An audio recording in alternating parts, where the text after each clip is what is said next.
So this is our red Russian kale, and it has bolted and gone to seed. These are all gonna be seeds. Lots and lots and lots of red Russian kale. This is a really great plant. I'm excited that it did so well, and we're getting so many seeds from it. It'll be great that I can share it with other folks. And we just gotta wait till the greenery dies a bit more before we cut it. So we're just waiting for that, but we're still enjoying the kale from here. Eat it a lot with our salads and on sandwiches. It's really good, really good kale. Oh, down here's our pineapple sage. He's looking really dry. We're gonna water as soon as I finish this video here before it gets really hot outside. And over here we got our melons, muskmelon and watermelon. Oh, we got a little spider there. I don't know if you can see the web, but you can probably see the stuff he's got in the web. Another borage. Over here, these are our cucumbers. They are just taking off. They are really happy, and there's a bunch of babies in there.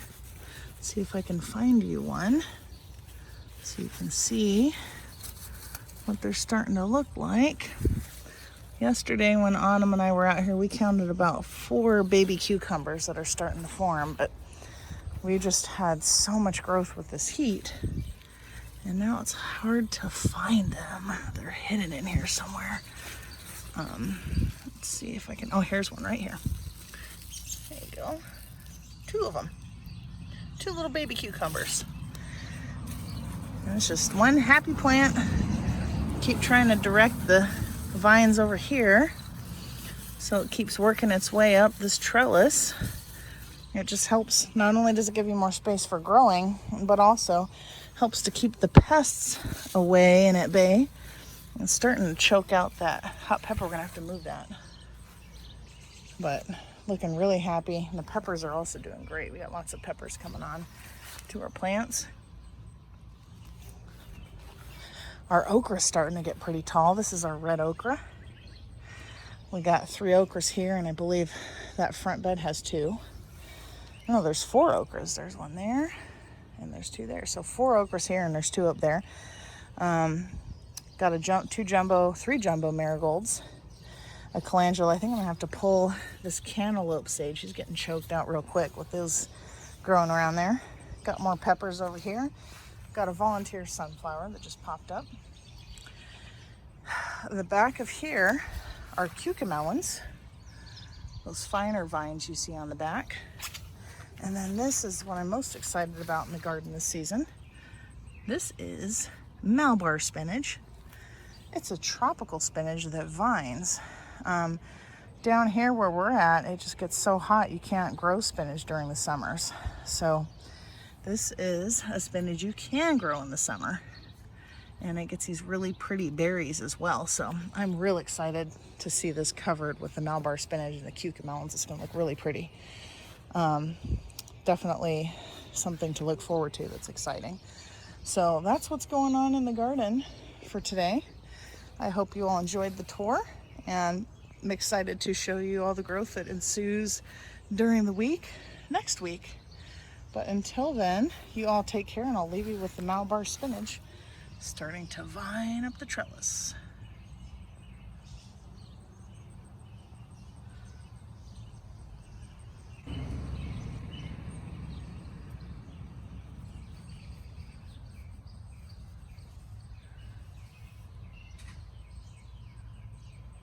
Okay, over here on our porch bed, we've got quite a bit going on. I pulled out some evergreens in here that were taking up too much space.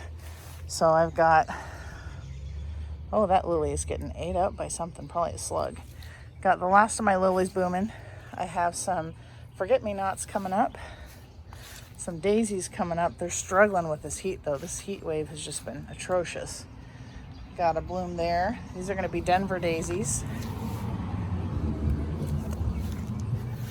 And just constantly having to pull my creeping Jenny back and out of the planter so it doesn't choke out the daisies. But I do, however, love it because it hangs over the planter very beautifully. It spills over and looks just lovely against the wood. Up there's our garlic and onions drying. Over here is a white ginger that I got at the plant swap. Up here is my bug bottle. Those are on my Japanese beetles that I pulled off the plants. Constant problem. This is a dwarf mulberry tree start that I have to plant inside. I got that at the swap also. There's my parsley. My hosta still got that bloom up there. I got a lupine coming up back there that I planted from seed. That's looking nice and full. And I got some gardenia blooms. I'm gonna bring those puppies inside so I can smell them while I work at my desk. And then over in this bed, we have a lot of new stuff. So the cosmos are getting really tall. They're probably gonna start getting flower heads pretty soon. And I got a mix of yellow, orange, and pink, light pink and dark pink. And then our cone flowers are starting to open up here, which is real exciting. Got one cone flower there and another really, oh, that one opened. Let's go see what color it is here. Ooh, it's like a light pink. How pretty is that? Look at all those buds that we have to enjoy. Loaded with buds. Also, our gladiolas, which are these ones here, are starting to get buds. They're gonna get flowers soon. Got us another bunch of zinnias here. These look like they're gonna be white or cream yellow. This cone flower is dying out, but we're gonna harvest the seed so we can grow it again. Of course, if you leave it in the ground, it'll come back every season, but we can share the seed with others. We got our speckled bellflower down here, still going strong, harvesting the seed so that we can share it with others. We got more forget-me-nots in here, those blue ones. My daughter picked out a new plant back here. This is a bubblegum echinacea. And the clematis is still going strong, along with the pink honeysuckle. And the elephant ears are getting huge. So the elephant ears are so big. I might have to cut them back because they're choking out this echinacea and this zinnia. But they're just happy. I mean, look at, for scale, look how my little hand is compared to that gigantic elephant ear. And they have only been in the ground for about a month. So, and there's more coming up. Love elephant ears, they're so pretty, especially when it rains. See the water rolling off it, it's just beautiful. Over here, these are jugs we use. There's a local natural spring that we go over and harvest water from a couple times a week to water the plants, and minerals are so beneficial for the plants, they just love it. Did a bunch of weeding over here, and we got this fence between us and our neighbor. We planted some, I went locally, someone had some extra hot pink morning glories, so I put them all along the fence here. And in theory, they're going to climb up onto this fence, and it's going to be a fence of flowers. That's the goal there. Had to get some potting soil. I got to work on the shade garden in the back this weekend. That's my goal. I got quite a bit of things I gotta get done back there. But let's stop over here and check out the daylilies. We got some orange daylilies here. No flowers on them today, but yesterday we had one. But these ones are just beautiful. They have lots of coloration. Kind of like a cream, rose pink, yellow. Really pretty.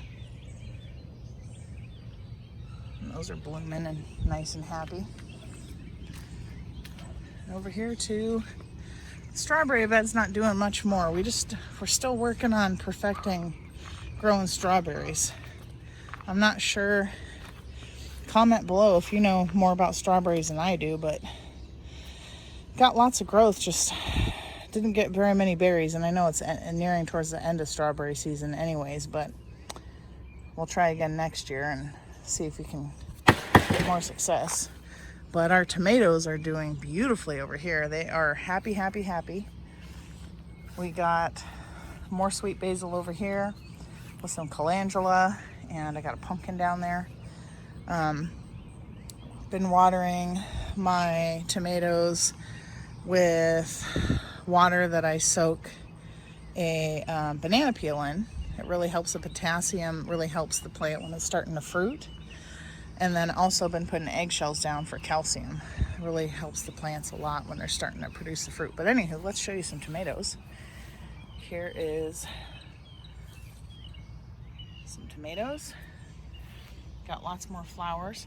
And I'm trying something new. I've followed tons of gardening groups on Facebook, and many of them are saying that you can take the armpits right there, the shoots, suckers they call them, and put them in water and get a new plant. Don't know if that's true, but I took a couple inside and I'm going to test it out. And if it's true, I'm totally going to do it. I'm going to start planting those down here so that they can grow for a second round of tomatoes all the way up to fall. So we'll see if it works. I'll keep you posted on that. But the tomatoes are looking beautiful. And again, these are so much bigger because we started them, I want to say 3 weeks before we started the other ones. So they're a little bit more behind, but they're looking really happy, looking really good, and got lots of fruit and flowers on them.